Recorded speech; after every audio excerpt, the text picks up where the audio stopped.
Hi friends, lemon rice ఎలా తయారు చేసుకోవాలో చూసేయండి ఫ్రెండ్స్. ముందుగా స్టవ్ ఆన్ చేసుకొని కడాయి పెట్టుకొని 1 స్పూన్ ఆయిల్ వేసుకోవాలి. ఆయిల్ హీట్ అయిన తర్వాతకి కొద్దిగా జీలకర్ర వేసుకోవాలి, కొంచెం ఆవాలు వేసుకోవాలి, కొన్ని పల్లీలను వేసుకోవాలి, కొంచెం శనగపప్పును వేసుకోవాలి, కొంచెం మినపప్పును వేసుకోవాలి.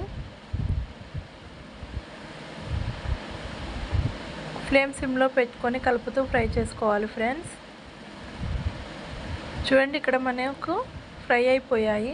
ఇప్పుడు కొన్ని పచ్చిమిర్చిని కట్ చేసి వేసుకోవాలి, కొద్దిగా కరివేపాకును వేసుకొని ఫ్రై చేసుకోవాలి. ఇప్పుడు నిమ్మరసాన్ని వేసుకోవాలి, వేసుకొని ఒకసారి మొత్తం మిక్స్ చేసుకోవాలి. కొద్దిగా పసుపును వేసుకోవాలి, రుచికి సరిపడా సాల్ట్ వేసుకోవాలి, వేసుకొని ఒకసారి మొత్తం కలిపేసుకుందాం. ఇప్పుడు అన్నంని వేసుకోవాలి, అన్నంని వేసుకొని ఒకసారి మొత్తం మిక్స్ చేసుకోవాలి ఫ్రెండ్స్. ఫ్లేమ్ సిమ్లో పెట్టుకొని ఒక 2 నుంచి 3 నిమిషాల పాటు కలుపుతూ ఫ్రై చేసుకోవాలి. ఇప్పుడు ఫైనల్గా కొత్తిమీర వేసుకొని ఒకసారి మొత్తం మిక్స్ చేసుకోవాలి ఫ్రెండ్స్.